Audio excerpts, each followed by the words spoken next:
Por segurança, eu vou deixar meu celular aqui ao lado, para eu não ligar para minha esposa. Quero convidar os irmãos a abrirem a palavra do Senhor na carta de Paulo aos Coríntios, 2 Coríntios. Nós estamos caminhando nessa carta há alguns domingos. 2 Coríntios, capítulo 5, do verso número 18 ao verso número 21. Segunda carta aos Coríntios, verso número 18 ao verso número 21. Nós iniciamos no capítulo 4, passamos pelo capítulo 4 todo, entramos pelo capítulo 5 e hoje estamos finalizando o capítulo 5 desta carta.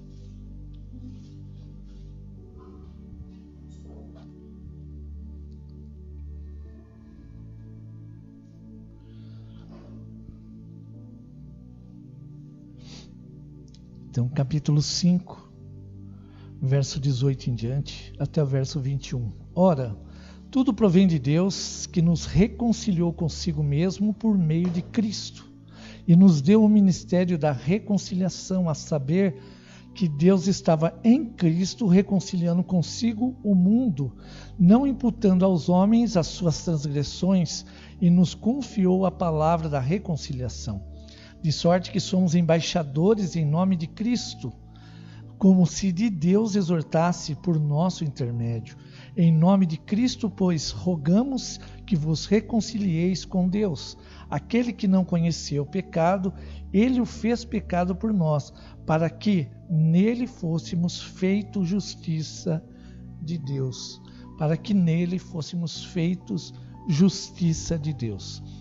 Quando nós adentramos esta carta de Paulo, nós vimos que Paulo, o apóstolo Paulo, ele é quem fundou ou que plantou esta igreja.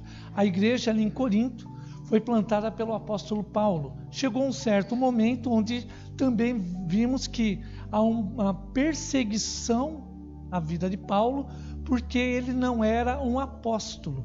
E ele vai ter que defender seu apostolado. Lembrando que o apostolado ou o apóstolo era aquele que andou com Jesus ou que esteve aprendendo aos pés do Senhor.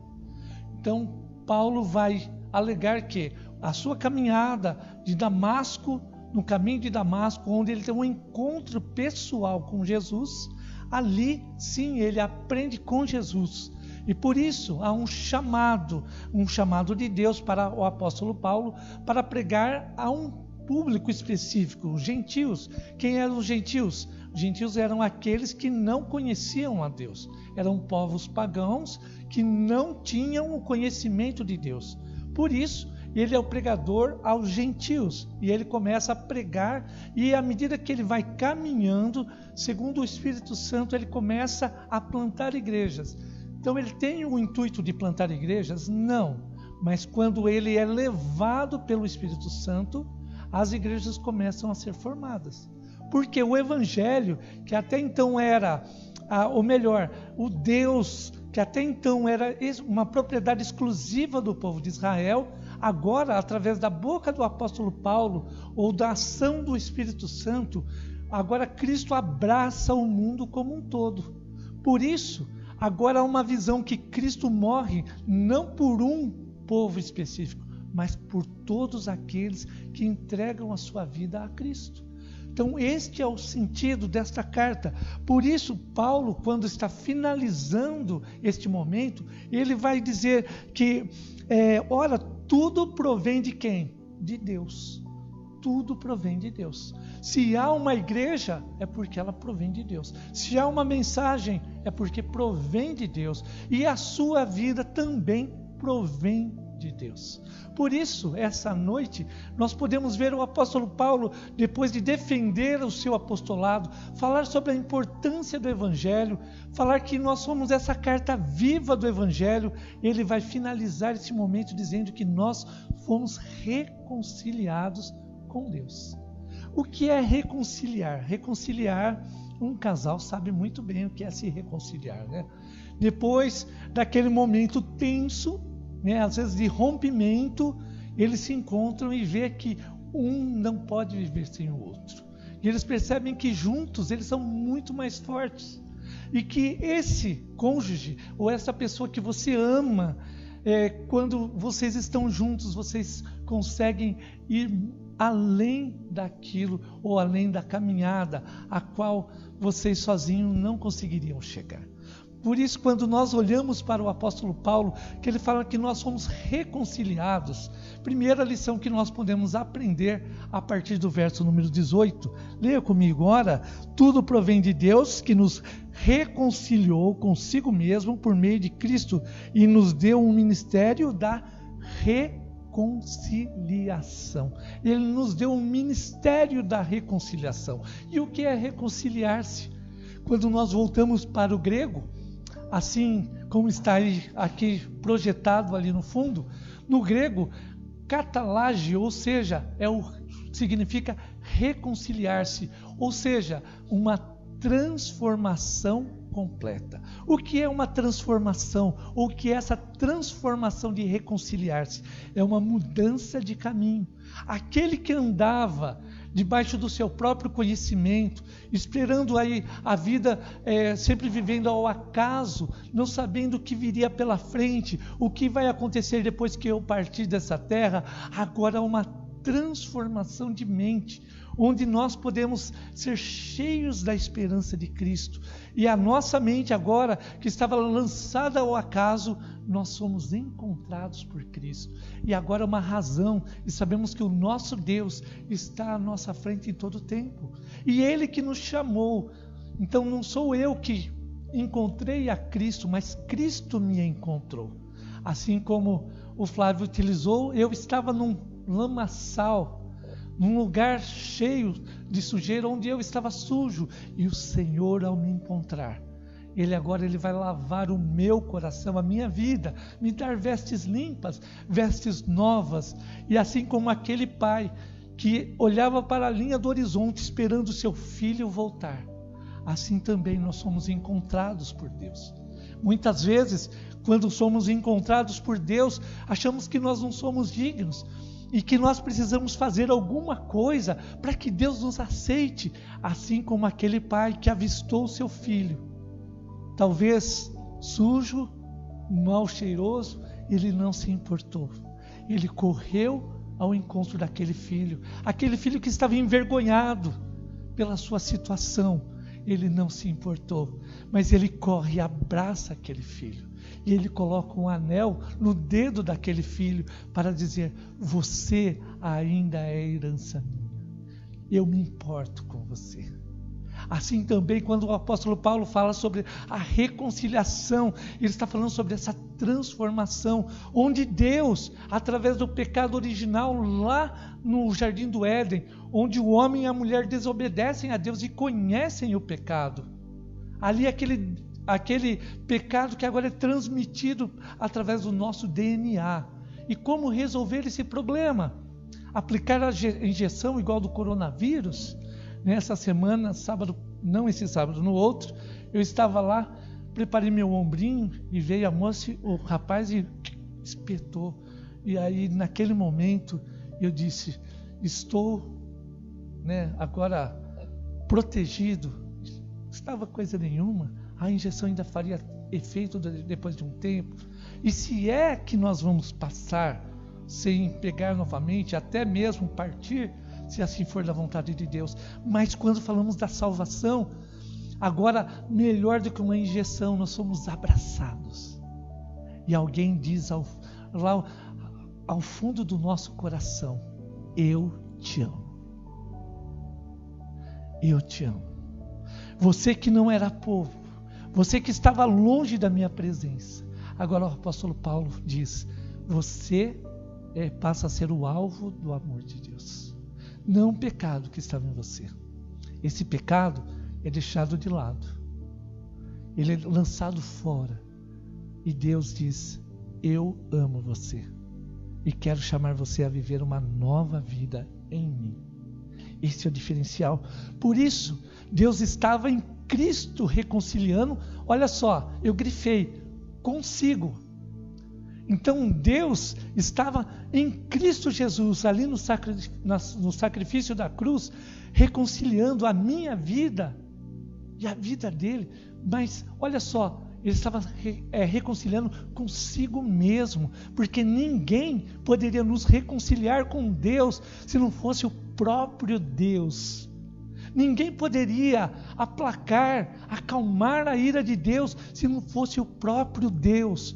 Por isso nós cremos na Trindade, onde Deus Pai, Ele ama o mundo, Ele é o Criador. Deus Filho, Cristo Jesus, Ele está ali na cruz nos reconciliando.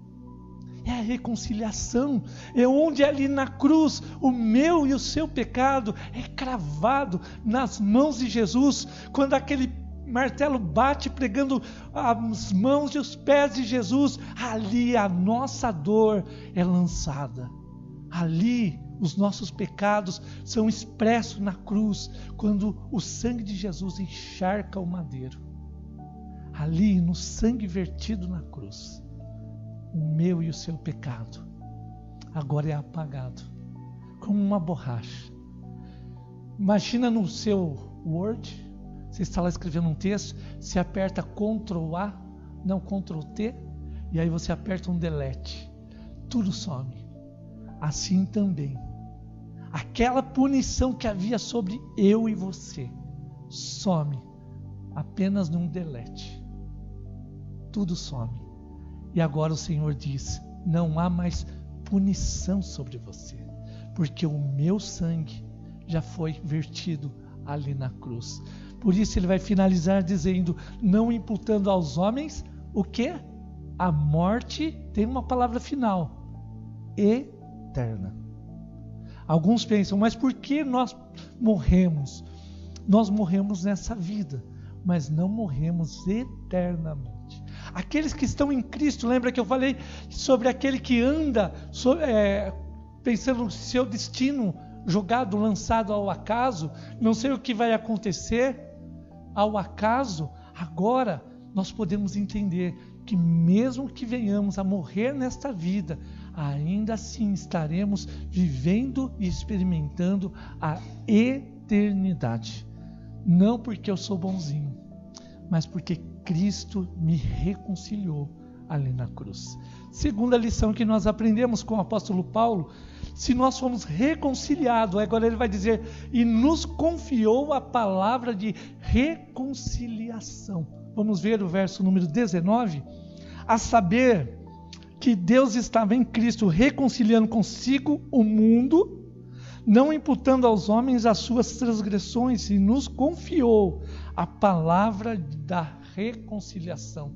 Se há uma transformação completa quando nós vemos o reconciliar-se, quando agora Deus nos confiou esta palavra, Ele agora traz também para as nossas vidas o conforto e também a responsabilidade de carregarmos essa verdade.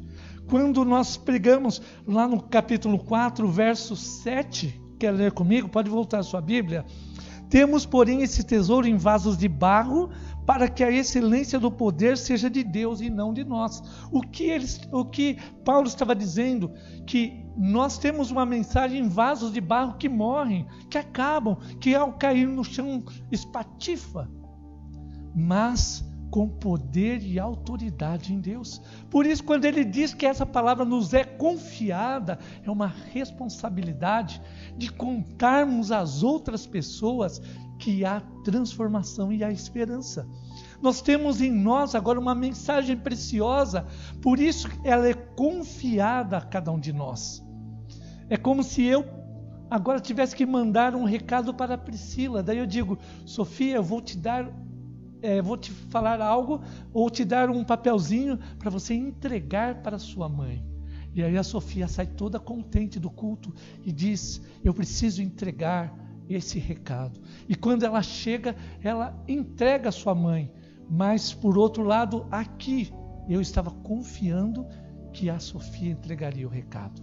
Assim também, Deus nos deu um recado que nós precisamos. Agora, Ele nos confiou esse recado que nós precisamos entregar a outras pessoas.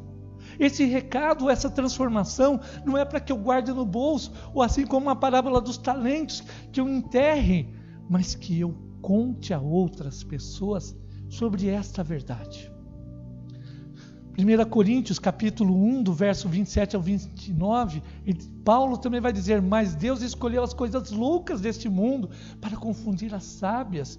Talvez você diga: mas eu não consigo, eu não sou a pessoa mais capacitada. Deus está dizendo: todos nós temos esta capacidade. Por mais que você diga: eu não fiz um curso de teologia, você pode contar o que Cristo fez na sua vida.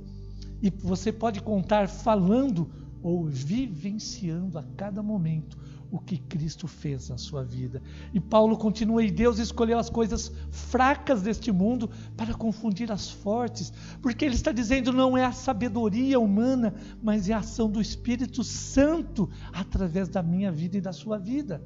Quando nós, com ousadia, falarmos ou ousarmos viver o Evangelho, agora o Espírito Santo vai atuando e vai aquecendo os nossos corações. Por isso nós passamos a amar mais a Deus, por isso a nossa vida vai sendo entregue ao Senhor. Quando eu vi as fotos que foram passadas, eu fui recordando cada momento. A única foto que eu não me lembrei foi que eu segurava uma melancia aqui do lado. Acho que a Paula, né, estava. Essa foto eu não lembrava. É a única que eu não lembrava. Mas cada momento que nós temos a oportunidade de tomar um café, nos reunir e falar sobre o amor de Deus, são oportunidades únicas, as quais nós temos a responsabilidade de cultivar a cada dia. Assim como eu tenho a minha hortinha lá na minha casa e eu rego todo dia. Eu fui lá, inclusive até contei para a Nerinha que eu descobri, contei acho para a cabeça também, né? Eu plantei a cebolinha e a cebolinha, ela crescia, mas ficava toda molenguinha no chão. Falei: que coisa, né? Será que eu estou errando alguma coisa? Aí hoje, assim, numa bobeira que eu dei, eu olhei na minha horta, quem estava lá? Meu cachorro. Ele estava em cima da horta, pisando na cebolinha. Falei: descobri onde eu errei.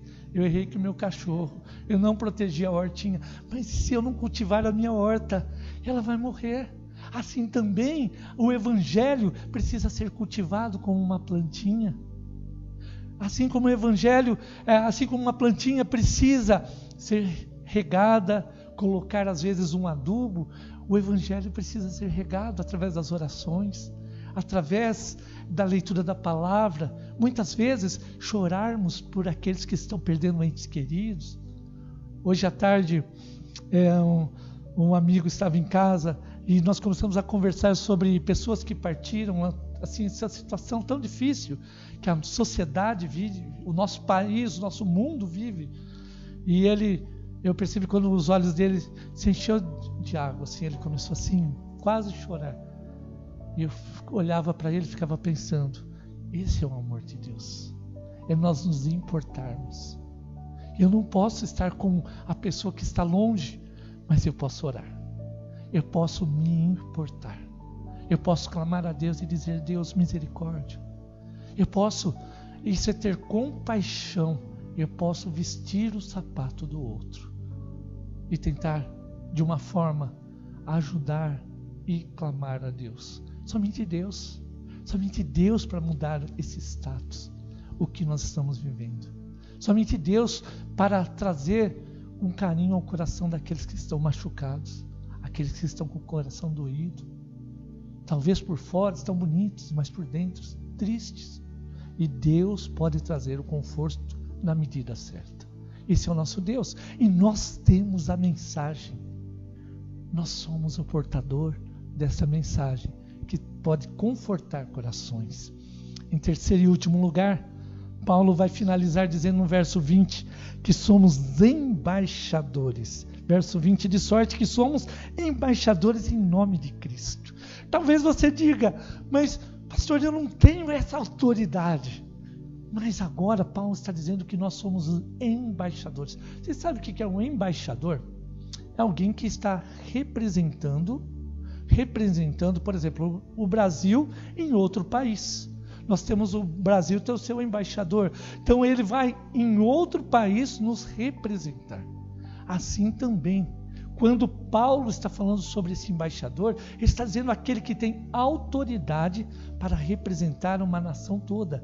E nós, como servos, nós temos autoridade para representar os céus aqui na terra. Já pensou nessa dimensão? Às vezes nós somos levados a pensar pequeno. Pensar, o irmão da igreja é o pobrezinho, o pequenininho, o coitadinho. Não, o servo de Deus, ele é um embaixador que tem autoridade. E essa autoridade é do céu.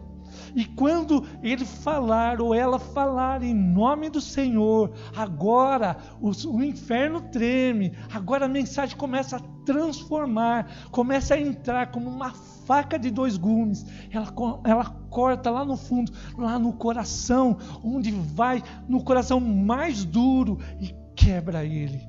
Porque a palavra de Deus tem autoridade para transformar, para curar, para salvar, para sarar. Esse é o nosso Deus. Não é o Deus que se esconde com medo do coronavírus, mas é o Deus que se levanta e diz: quem é esse tal de coronavírus? Quem é ele para afrontar o Deus de Israel? Percebe a diferença? Em nome de Cristo, nós somos a voz profética. Você sabe o que eram os profetas do Antigo Testamento?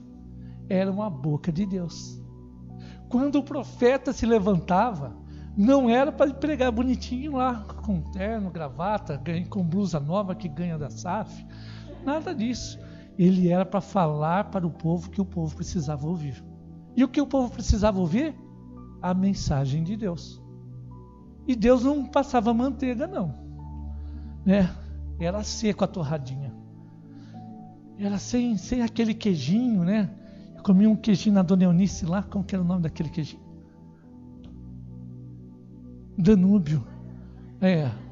Depois a Danúbio paga um merchan. Não era aquele queijinho gostoso, não. Era seco.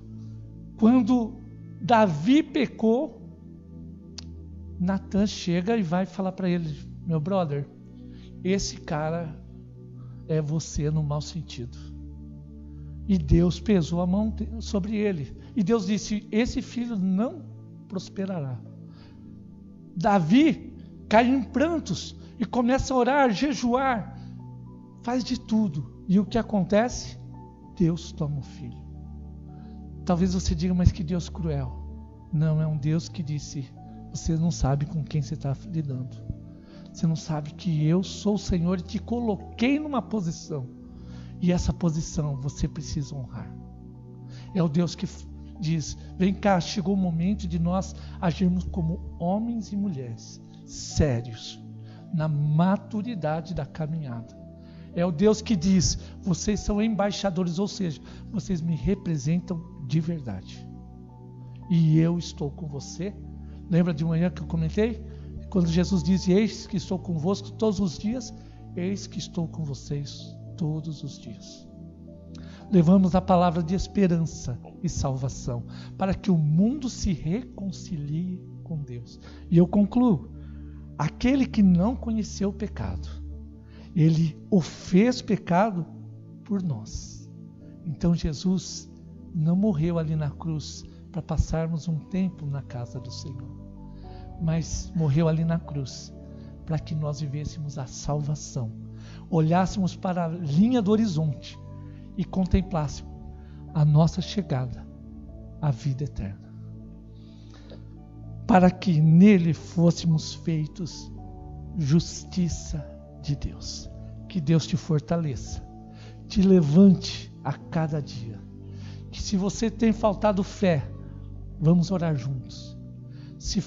Mas pastor, eu ando tão fraquinho, com medo da pandemia. Se levante em autoridade e Deus vai fortalecer as suas pernas.